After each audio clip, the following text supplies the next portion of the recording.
Hello and welcome everyone to the Digital Humanities Interest Group's virtual panel session on what does it mean, library collections as data.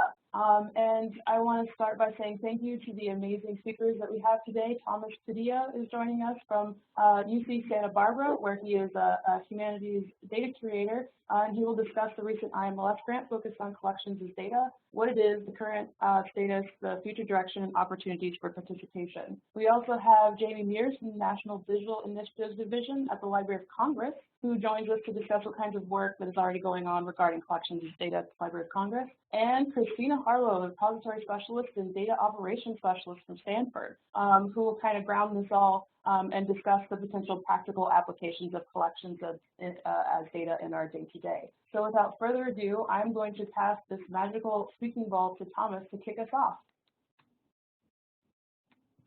Oh, Eloise, I think you still have the speaking ball. Could you pass that to Thomas, please?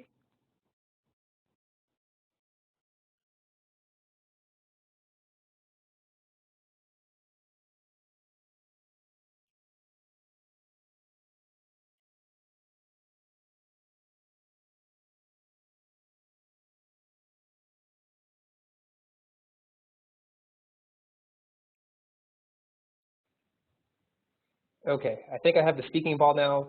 Can everyone confirm that they can see my slides? It should be with a cloud background. Okay, good. Looks like everyone can see it. Okay, so I have a lot of slides. I have a curse that follows me of creating too many slides, so I'm going to try not to waste too much time. I'd like to start by thanking Hannah and Krista and the rest of the Digital Humanities Interest Group for the opportunity to talk about collections as data. It is something that will probably become abundantly apparent over the next 15 minutes or so.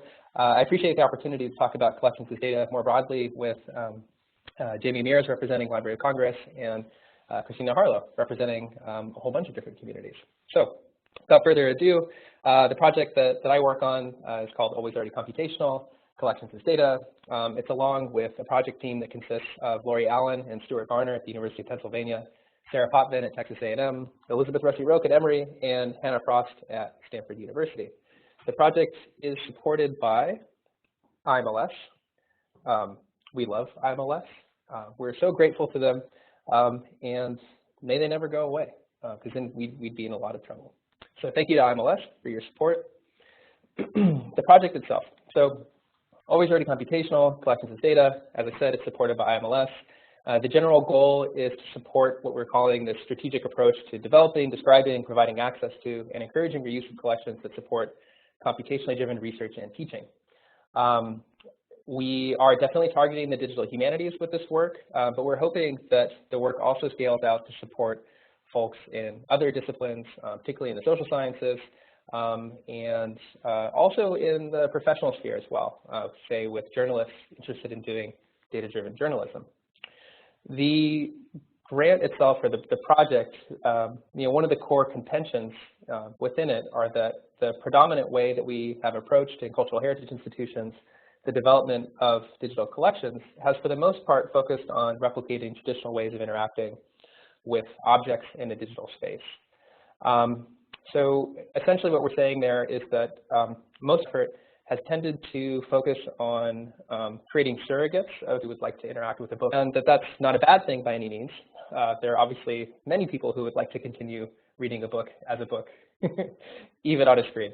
But that for other users, researchers, students, professionals interested in leveraging computational methods to work with digital data, amenable to a bunch of different computational methods and tools, that the way that we prepare our data mainly in day-to-day practice and in terms of long-term development over time across a bunch of different communities. Now, as we're embarking on advocacy for this project in a number of different communities, we do think on the cultural heritage side that we want to continue to support functions, obviously, like the ability to discover content, to annotate content, to make comparisons, to refer, to sample, to illustrate and represent. I'm referencing John Unsworth's Scholarly Primitives piece here, but we also want to what extent our digital collections also align with emerging data-driven paradigms, not just in the sciences and not just in the social sciences, but increasingly in the humanities. And to think about to what extent the way that we think about the form of our data, the description of our data and the way that we provide access to the data actually aligns with reusability and reproducibility and the ability of researchers to make claims that have integrity at scale, authenticity, permanence, and attribution. So high-level goals for our project, just 3. I guess good things come in threes, or no, I don't know what metaphor I'm looking for, so I'm going to skip over that. So 3 things, high level. We want to try and foster the creation of a framework that supports collection transformation. Ideally, this framework would be scaled up and down to institutions of varying size and resources. So, for example, recommendations as to how data in this project won't assume that everyone has access to a Hydra-based repository. That's that, kind of like in short. We also want to be thinking about a diversity of different data types. For example, libraries have more data types than text. There's large audio collections, moving image collections, and so forth. We are developing collections as data use cases and user stories, and eventually the idea is that we will use those to generate functional requirements that can eventually support the development of technical solutions in the collections as data space.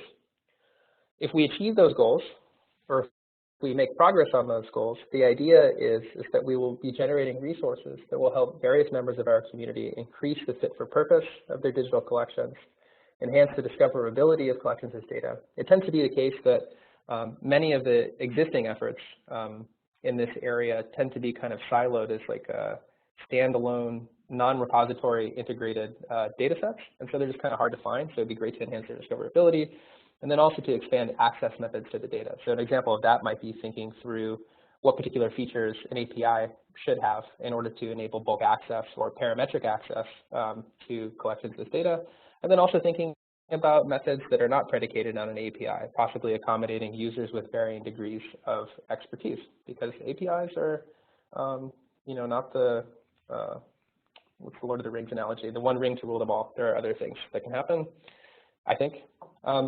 One of the great things about working with such an excellent team on this project is that they have hammered into my head again and again that there could be a tendency to frame this particular project as primarily focused on solving technical challenges, but of course, these are inherently social challenges as well. The changing way of thinking about the collections automatically sort of implies changing a lot of different ways of thinking about the work and the labor around the collections. So that is on our mind as we think about, as we rethink, collection form or data form, approaches to discovery, standards of description, access, reuse, preservation, and rights. We think about those pretty intently in light of an expansive set of communities and partners. And so we're in conversation with other IMLS community-oriented initiatives, no concrete collaborations necessarily, but we are in conversation with, say, Design for Diversity or the Software Preservation Network, and then more broadly, within and outside of the cultural heritage sector, we're talking with organizations like the Open Knowledge Foundation, IIIF, IPFS, or the Interplanetary File System, and DAT, all great projects. So the current status of our collections as data project and opportunities for engagement. Basically going to talk about 4 things in the interest of time, about halfway through my time. 3 of these 4 things are opportunities for concrete engagement. The National Forum, maybe not so much, but I think that's going to become the norm. We essentially invited around 30 experts from all different parts of the world, disciplinary faculty, museum folks, archives folks, a lot of librarians, obviously, and interested to a significant degree in exploring what the questions are in this space. Like, when we're thinking about collections as data, what are the questions that we should even be asking? And so we had a pretty heavy emphasis on questions rather than trying to determine technical solutions in this space. Some of the questions that we explored during the forum, it was 2.5 days here at UC Santa Barbara, we asked questions like, what is the scope of collections as data work? What types of use does the work serve? Who does the work serve? Who are partners? What approaches already exist? What ethical considerations should we be thinking about? What challenges and opportunities are there in this space? If there are things that you wanted to engage with that came out of the forum that are available now, one of the things that we have available to the project site are a collection of a collection of collections as data position statements, which are pretty varied and diverse in their orientation, really great sort of critical takes on collections as data. Highly recommend those. We also experimented with sort of subsetting out discrete ideas from the statements and then also community-driven notes over the 2.5 days into this random idea generator. It's another kind of neat way to engage with some of the ideas that came out of that initial discussion. And as you can see here, the statement from Gabrielle Foreman and Lavanya Mukherjee really runs a span. I mean, we had some ideas that were more technical in nature, and then we had some ideas that were more sort of like critical in nature here, sort of questioning the potential for this conversation to, do not so great things in terms of historical erasure and things like that. So really vital perspectives. And we also began working on persona and use case development in this space. And we're hoping to release that initial work in late July, in addition to some persona and use case templates that could be used to facilitate formal documentation at your own institution if you're interested in trying to document local personas and use cases to support collections as data implementation. And on the last day of the forum, it was a half day, we focused a lot of time talking about the implications of collections as data for libraries and for the cultural heritage sector more broadly. And that led into sort of the next sort of discrete thing that we would really love your feedback on, as varied feedback as we can get. That's the Santa Barbara statement or the Santa Barbara statement on collections as data. And so this is something that is similar in orientation to the Denton Declaration.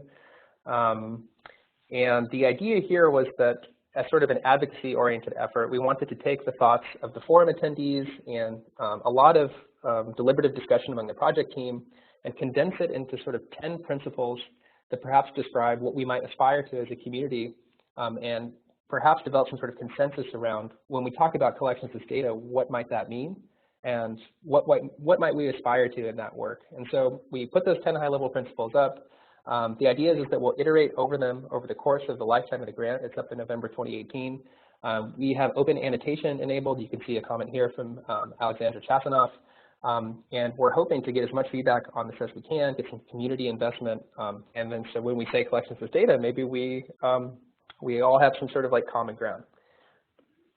We'll also be workshopping these high-level principles in different disciplinary and professional communities. As part of the grant, we're traveling to 6 different disciplinary and professional conferences, and at some of those, we'll try and work with particular communities to translate high-level principles into concrete actions that are germane to that particular community.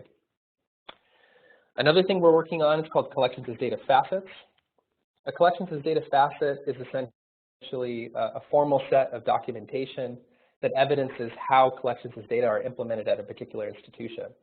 So it would focus on who the people are that are involved, what services are involved, what practices, technologies, and infrastructure all come together to allow a collections as data implementation to come into being. And so we ask questions in this particular template like, why did you do this thing? How did you make the administrative case to do this thing? And then we ask, how did you do this thing? And then how did you do this thing concretely, right? The distinction being concretely might actually link out to workflows and code and things like that.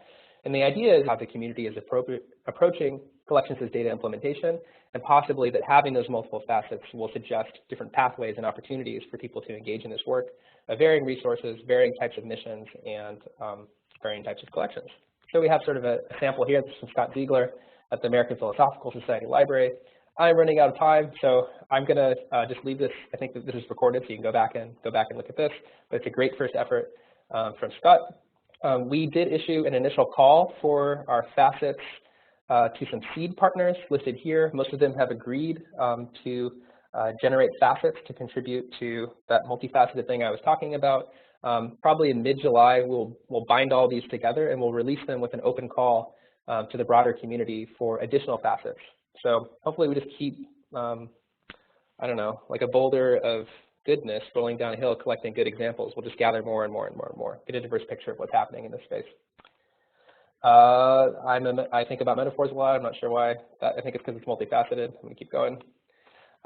Yeah, one last thing. So we're doing a bunch of community engagement workshops / community palooza. I'll just talk about a couple of things that are coming up at, well, these are things that have happened. I think everything has happened except for the last 3 things. So the next thing is happening at Digital Humanities 2017 in Montreal, where we have a full day pre-conference workshop where we will be featuring, we'll be working on, say, things like the Santa Barbara statement and some use case development, but we'll also be featuring a number of different talks from an international community, a sample here, in terms of sort of collections as data-oriented work, everything from Javanese theater as data to some IIIF experimentation to audio analysis for spoken text collections. We'll hope to be sharing some resources out of that. I'd like to say thank you to our international program committee who helped us put that together. It was a wonderful process working with those folks. At Digital Library Federation, we'll be holding a collections as data workshop in between DLF and digital preservation. We would really love it if you would come to that. We're planning to work on the Santa Barbara statement there, some use case development, and then sort of have some speculative conversation about repository plus futures. So in the collections as data space, things that are repository contingent and possibly things that are not repository contingent. So I think that could be an interesting conversation. And then lastly, we have Society of American Archivists coming up. It's a pretty short session. It's an open forum over lunch, it looks like. We have about 60 or 70 of that. We would look forward to engaging with as many of you as possible. Not currently indicated on participating in the Digital History Workshop Series at the American Historical Association, Code for Lib, Open Repositories, and possibly Haystack. Okay, so ways to keep track of what's going on in the project. We have our project site here. We have a collections as data Google group. We have about 140 members so far. It's not solely dedicated to our project. It's generally meant to be a space for discussing lowercase collections as data, any initiatives, questions, tools, events, publication opportunities, Q&A types of things. We would highly encourage participation in that space. And I would just close for asking for any ideas that you have for how we might work together to make collections as data awesome. And I am only 2 minutes over, so I'm going to close there. Thank you so much, Thomas. I think we'll move directly into the next presentation for time's sake, and then we'll ask questions at the very end of all three. So if you could pass the ball to Jamie, that would be great.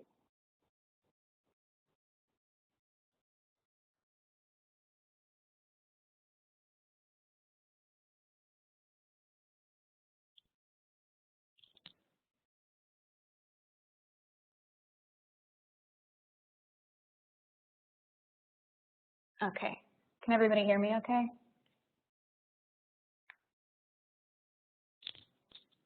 Yes? Okay, cool. And you can see my slides, I'm assuming. So I want to start off by thanking DHIG for putting this together. If I wasn't presenting on this panel, I would be watching it. Really relevant topic. I actually want to mention, I just found out this morning from my colleague David Brunton that 50 years ago, this very week, Henrietta Avram, who was the mother of Mark, actually convinced the Library of Congress to buy its first computer to enable her grand plan to have machine-readable bibliographic records.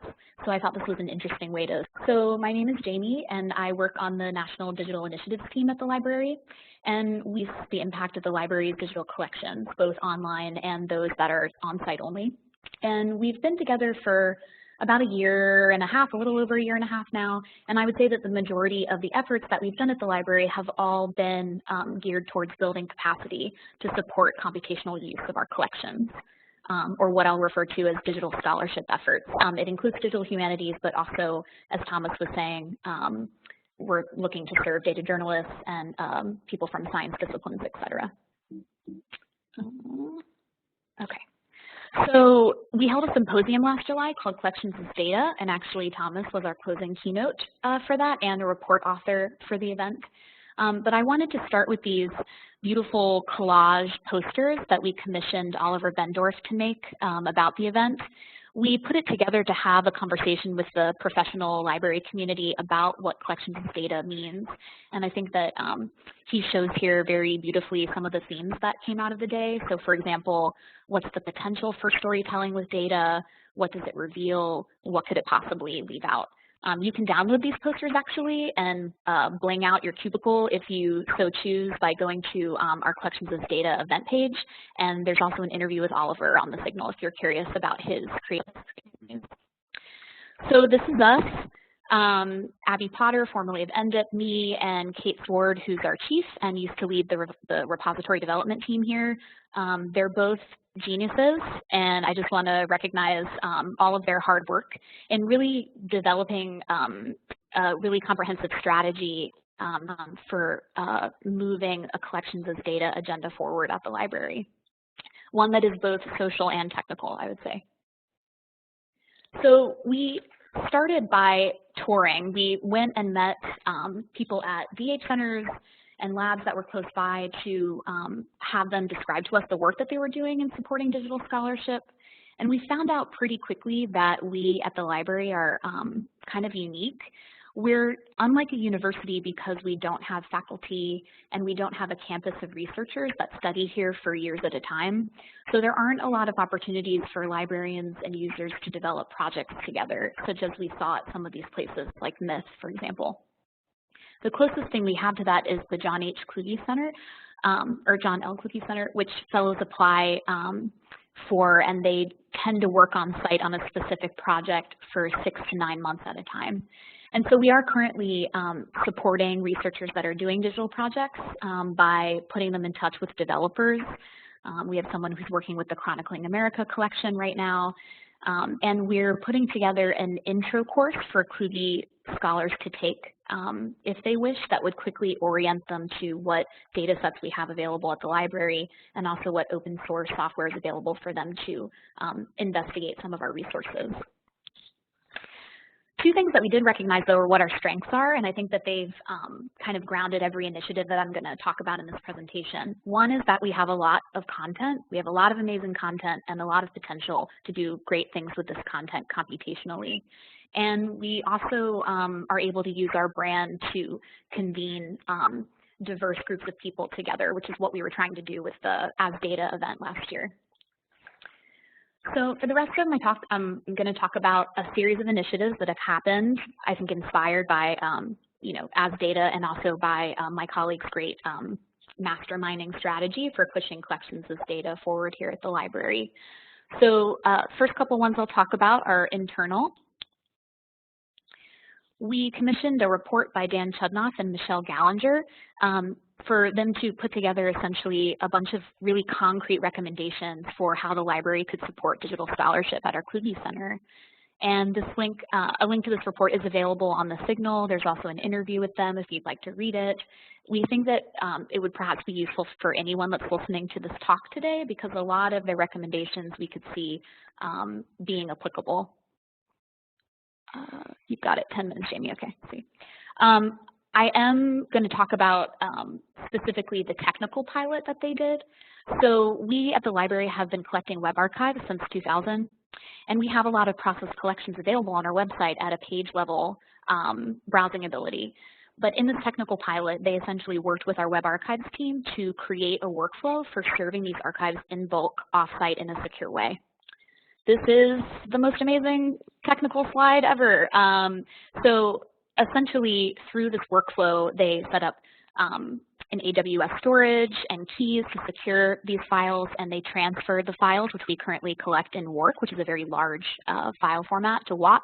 So they'd be a little bit more slim and easy to deliver, and they were able to successfully transfer 5 terabytes, which is about 1 billion links in this way, to show how we could facilitate this type of access. A digital scholarship working group was also put together. I think Stephanie is listening to this talk right now, who's on the group.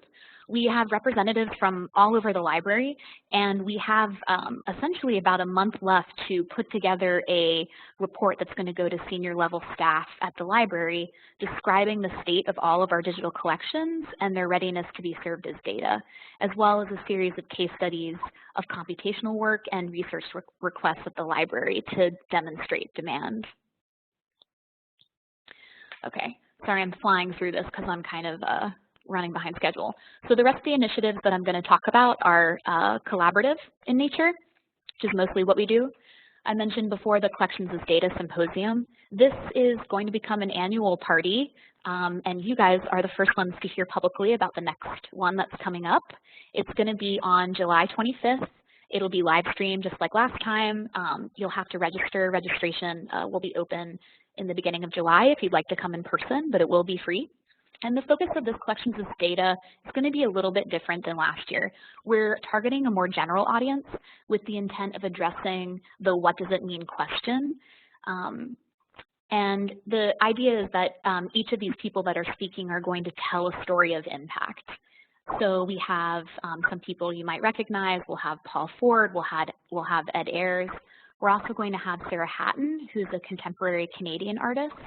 She's going to talk about an installation piece she created using materials from the Library and Archives Canada called Detachment.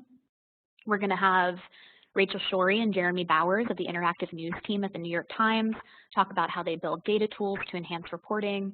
And we'll also have Jeff Haynes Stiles, who's the executive producer of a mini-series that came out on PBS in the spring called The Crowd and the Cloud. And it documents how citizen science data projects have contributed to scientific knowledge. I do want to make an announcement about this. The last 45 minutes of the day is going to be a lightning round, so we're looking for about 7 speakers that could speak for 5 minutes at a time about some type of project that they're doing with library digital collections. So if you're listening and you're one of those people, please shoot me an email or go to the event page. You'll find Abby's email there. She's the main contact for the event. Or if you are working with someone at your library that you think could potentially share something, we'd love to hear about it. We hosted a software carpentry workshop for librarians on staff that wanted to experiment with computation. And we also invited librarians local to the area from the DC Public Library and some federal libraries in the area. The purpose was for them to get hands-on learning in Python, in the version control software Git, and the command line interface Bash. Here's Mark, who is one of our great teachers. One thing that I'll say that came out of this event, a benefit that we weren't expecting, is that we had our developers work as teacher aides, and the developers sometimes met reference librarians on our staff or curators for the first time, and there's this really great recognition of and mutual appreciation for each other's work in the process of trying to connect users to our digital collections. So if you haven't had a software carpentry workshop at your library, I'd really encourage it. It was a fantastic event, and we'd like to have more. Okay, I think I got 5 minutes left. This is the schedule, but I'm gonna skip it. So just about a month ago, it was mid-May, we hosted an event called Hack to Learn, and we partnered with George Mason and George Washington University libraries. It was a 2-day workshop, and the purpose of it was to create an opportunity for people with different levels of experience to play with library collections as data.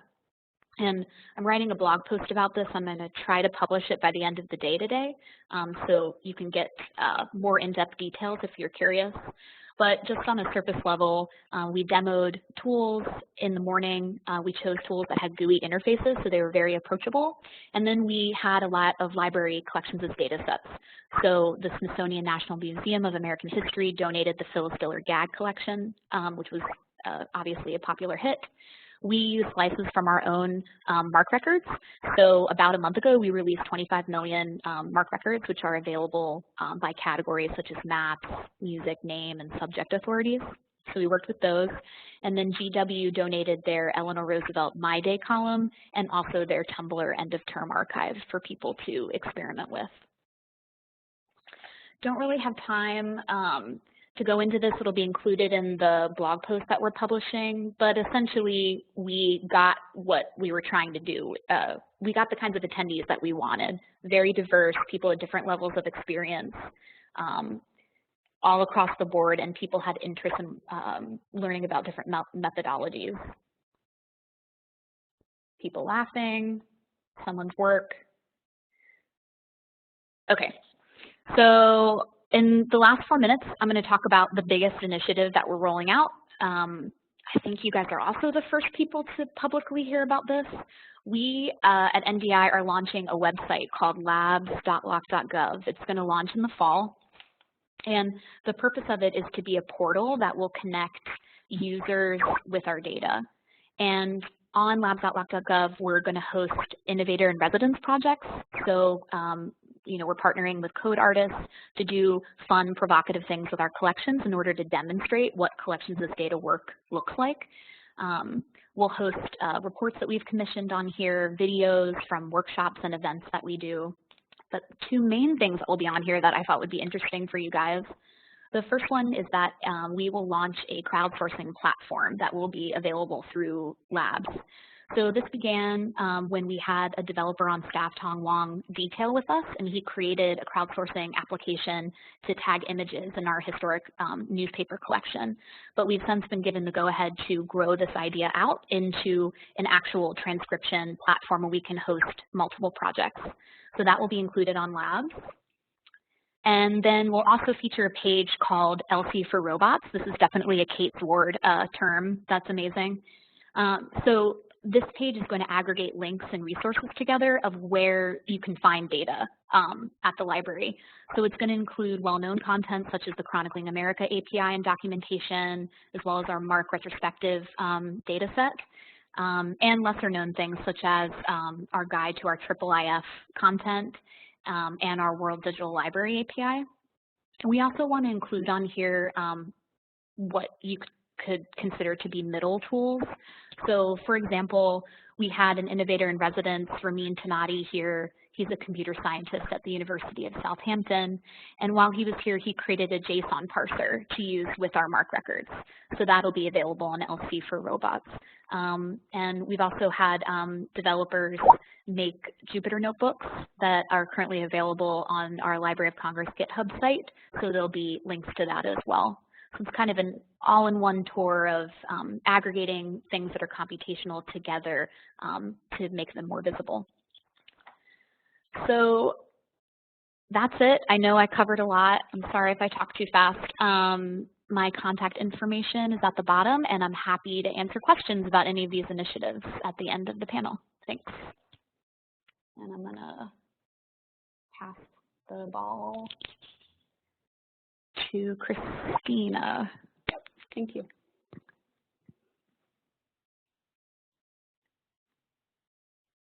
All right.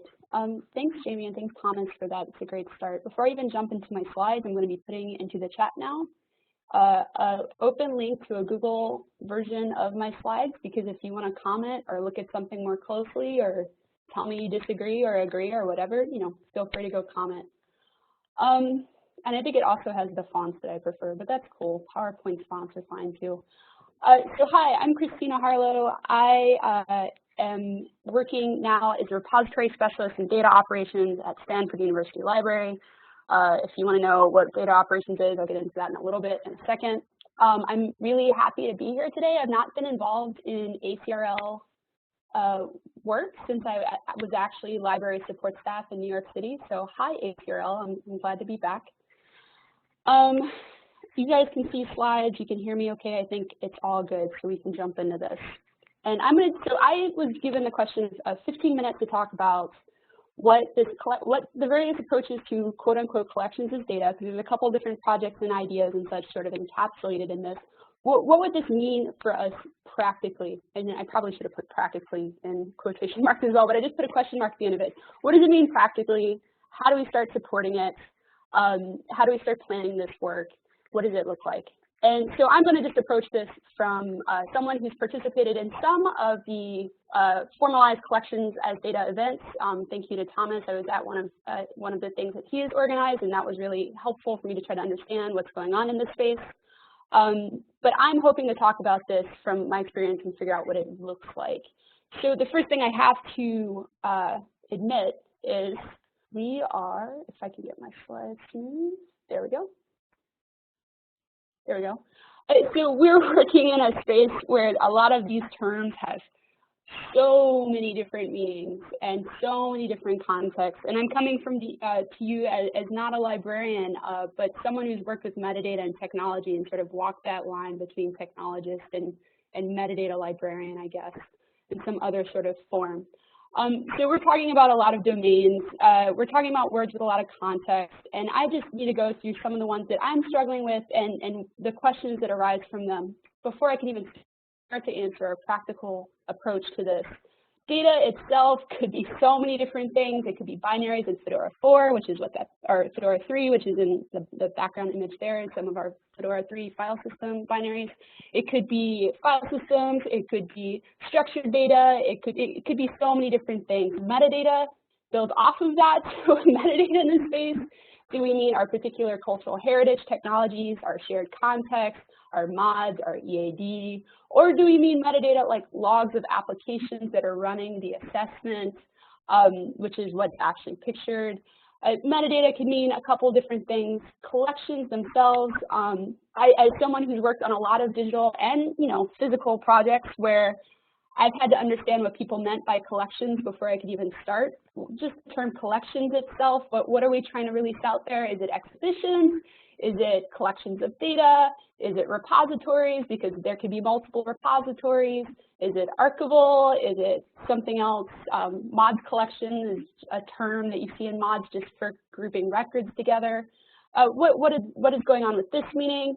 And then I got to pick on the words that I bring up myself so that this is fair game, not just picking on like, what do you mean by collections and metadata and data? Interoperable is something I'm proposing a lot in working in this space, and I have the same questions about that. Interoperable to what degree? Are we talking about applications being able to share? The Library of Congress is really fantastic.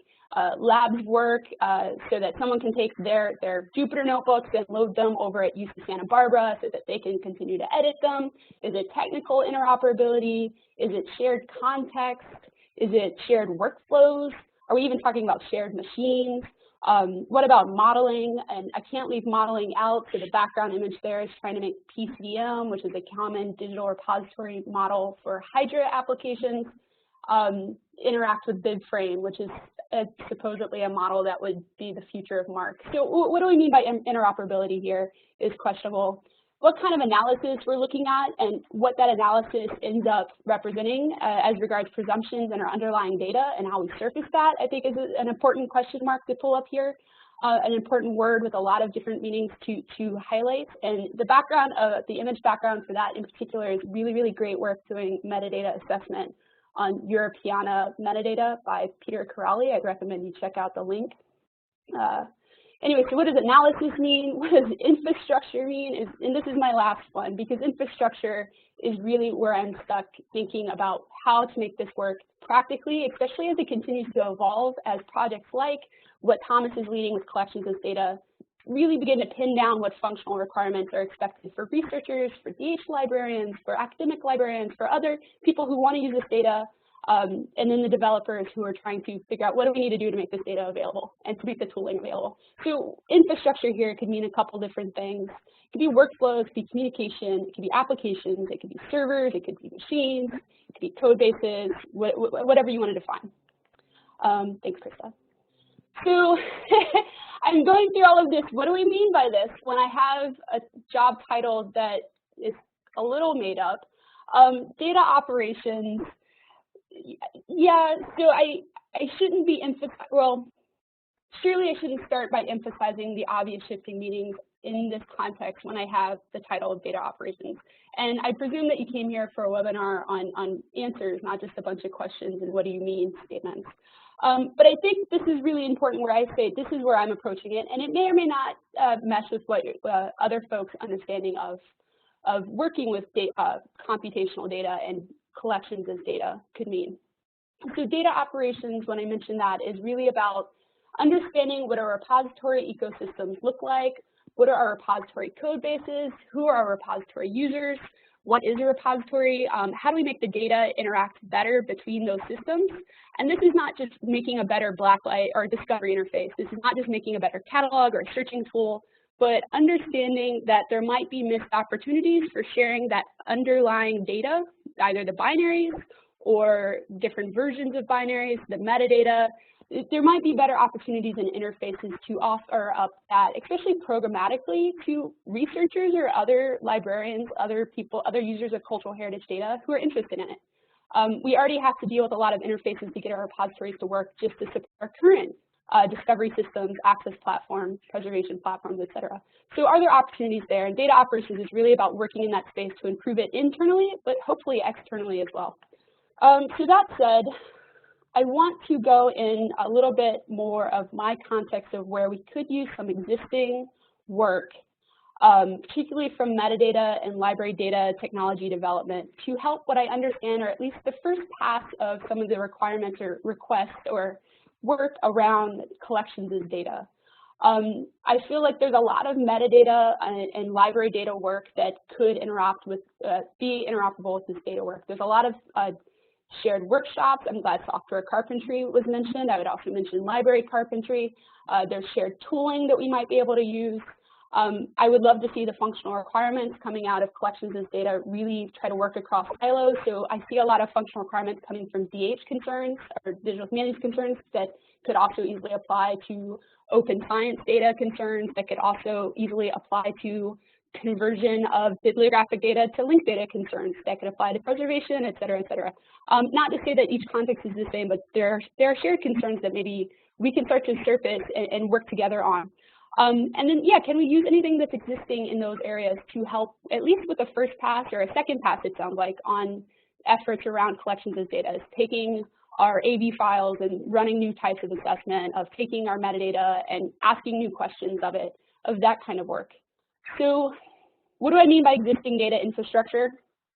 What I'm really talking about are, again, the tools that I've tended to use in metadata and data operations work that it seems like we could reuse for the purposes of collections as data. This would be our day-to-day. What do you mean when a researcher wants to get access to something, or a DH librarian wants to run a particular kind of assessment or analysis? I'm thinking about our existing file systems, binary stores, persistence layers. Could we get a couple different copies of our Fedora instances and let people run particular harvest queries off of that so that they have the data themselves, that they have those large image files that they may want to run some really cool new image analysis software on? Could we get more programmatic interfaces and APIs? And I think Thomas was quite right to indicate that APIs aren't an end-all and be-all, and API is another term that's maybe used a bit loosely to basically say any kind of programmatic interface to share data up for people. But can we find places further in our stacks, in our applications, in our software, in our code bases to get access to maybe the raw state of the data that people are interested in? Could we go ahead and use our indexing capabilities that feed into discovery layers and our catalogs?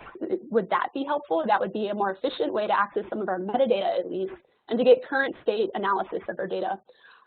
Caching mechanisms, data dumps have been around for a while, and I have some proposed issues and workarounds for that in a second. But one of my first jobs at Columbia as a metadata specialist was to try to help get the MARC data dump available, and this was in maybe 2007.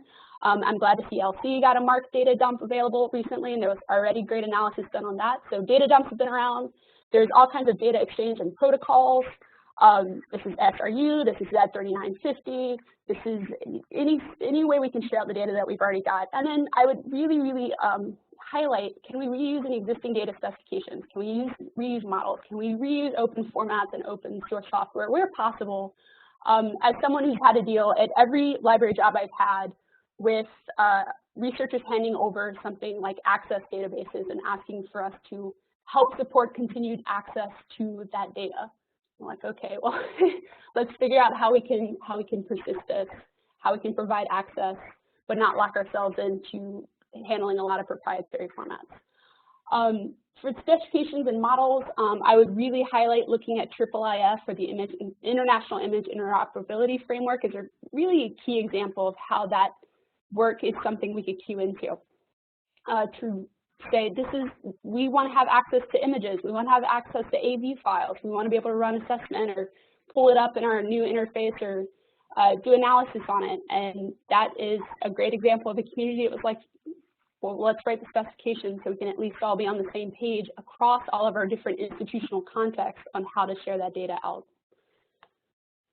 So that said, that's a lot of, can we reuse what's there?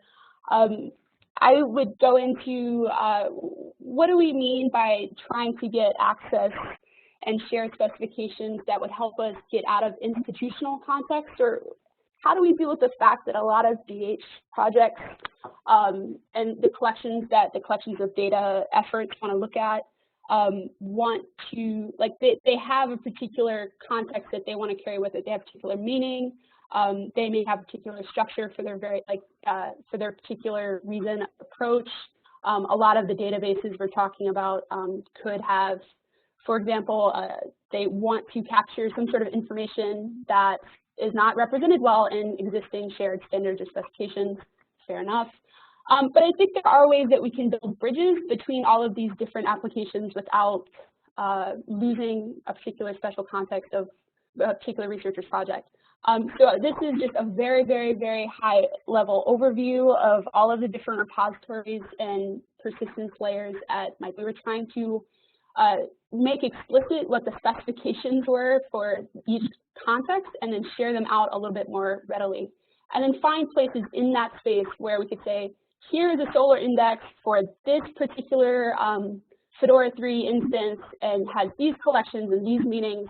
Maybe this is a good place for offering up an interface to pull into this annotation software that a researcher wants to run. Because we've specified it and we know what the exchange interfaces are. It made it a little bit easier to write those out. I mean, there's also the question of how do we continue to access data?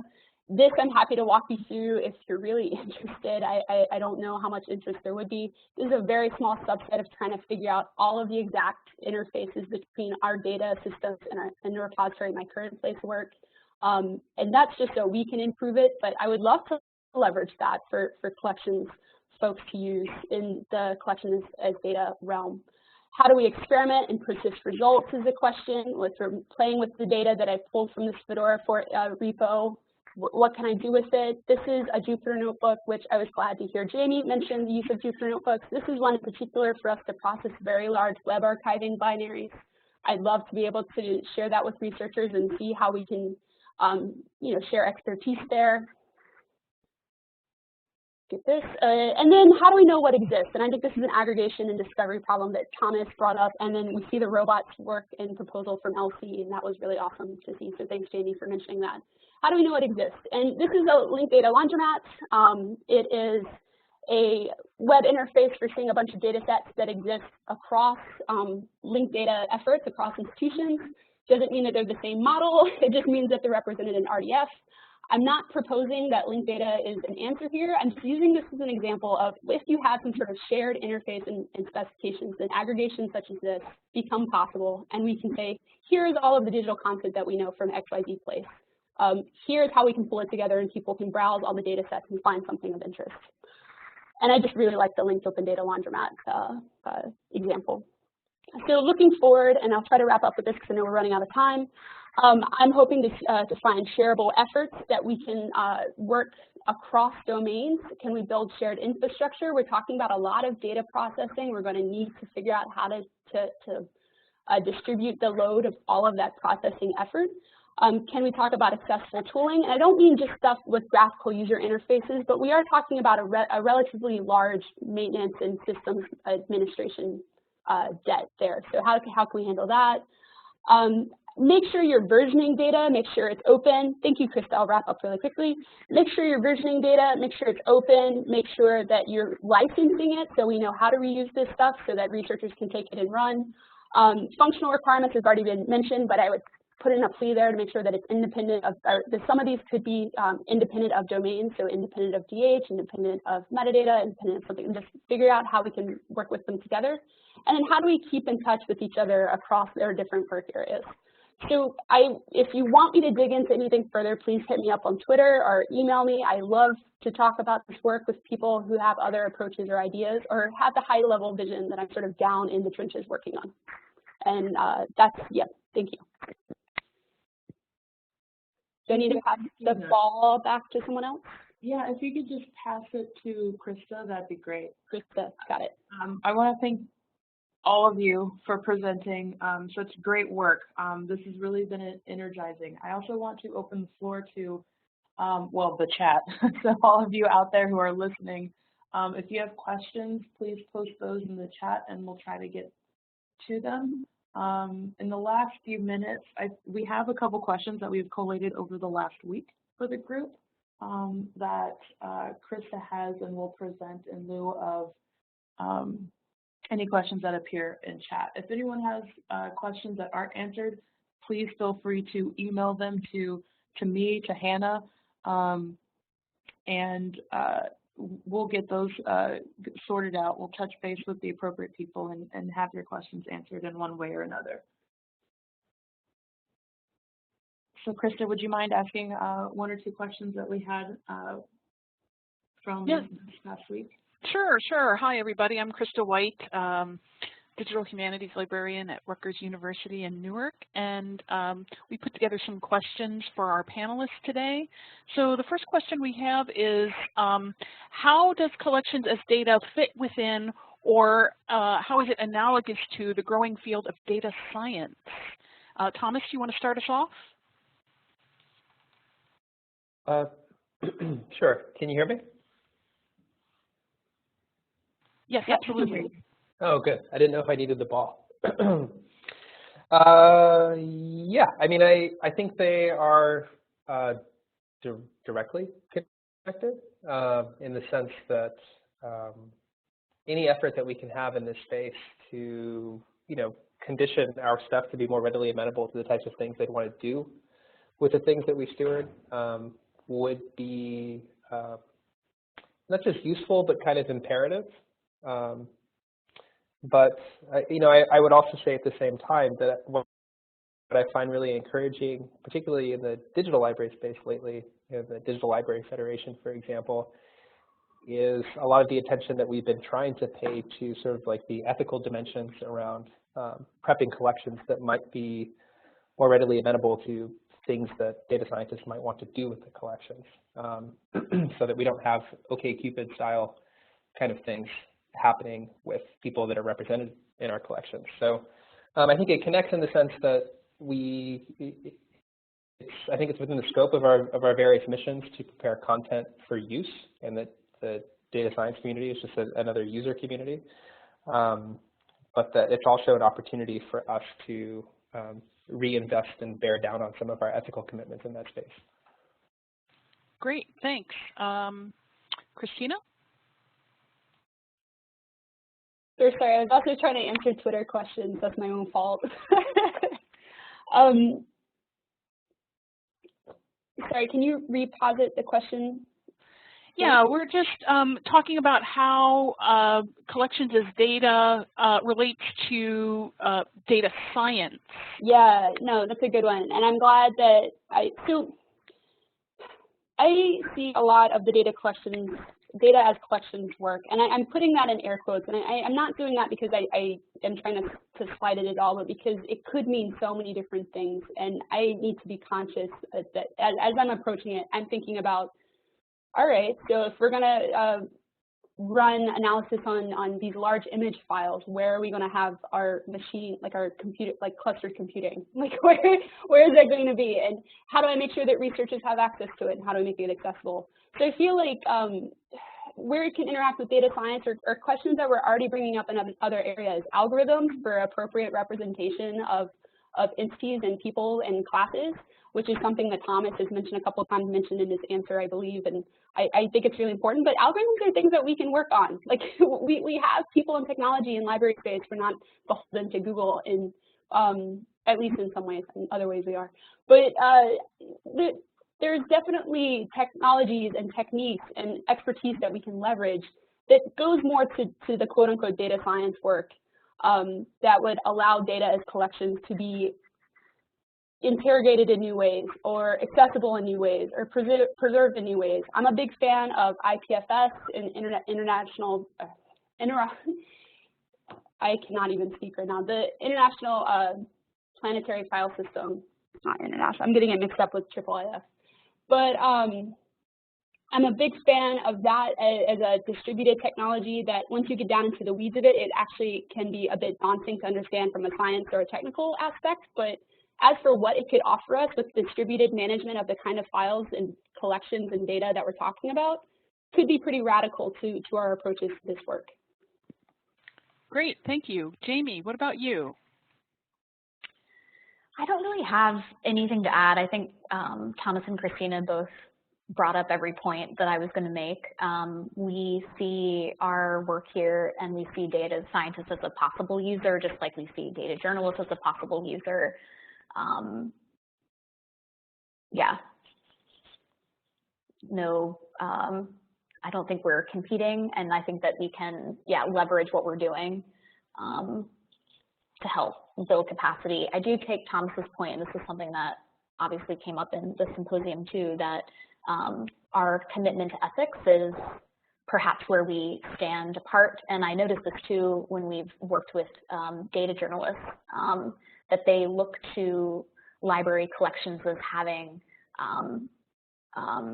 that conscientious effort being done to the data, that authority.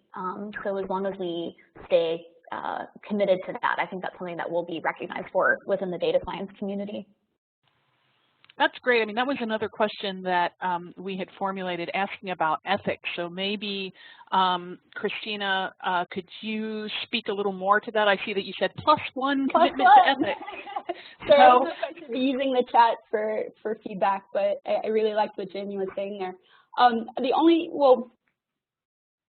I would add that with this technology, we have the chance to make more and more aspects of our work transparent and open, which seems like it's good as a default. However, open should be a continual process of how open according to who decides what is open.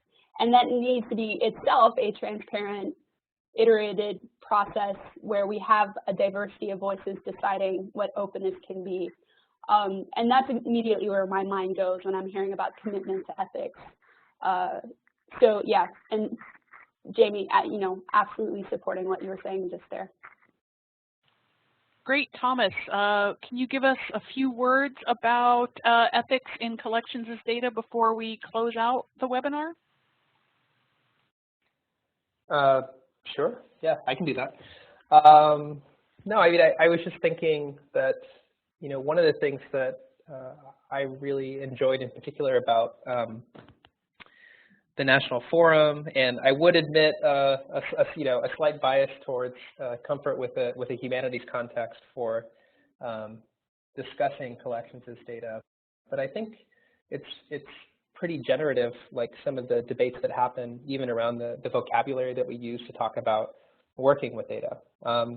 And so if you look at the collections as data position statements, there was one from Gabrielle Foreman and Lavanya Mukherjee where they were really sort of trying to trace the historical genealogy of data and of spreadsheets in particular, and how they have sort of a dark past, or work by Katie Rawson and Trevor Munoz where they problematize the verb cleaning when we talk about data, or you have Johanna Drucker, who has argued in the past for not even calling it data in the first place, but calling it CAPTA instead to emphasize sort of the subjective forces that are at work when we collect something, when we shape something, when we make it available. So with respect to the ethical dimensions of collecting these debates and critical discussions about differences in vocabulary that Christina alluded to in her talk, and I think there's always going to be this tension between a normalizing impulse and the desire to maintain diversity in this conversation. And I don't know that there's necessarily an answer in this particular space, but I do maintain faith that there's a lot of generative potential there, and that hopefully we'll find not one solution, but a number of different solutions in this space that can serve varying communities. Great, thanks so much. I was just typing into the chat. If folks have questions that they want to ask, we can pass those along to the panelists and get them posted along with the recording of the webinar next week. Also, if Christina said she was answering some questions on Twitter. We'd really love to have those as well. My ID on Twitter is @KristaEWhite. And if you want to pass those questions along to me, we will pass those Twitter questions along in the document that we share out with the webinar next week so that everybody can benefit from the answers that the panelists give. And I'm going to pass the ball to Hannah, Captain, our captain, so you can close out the webinar.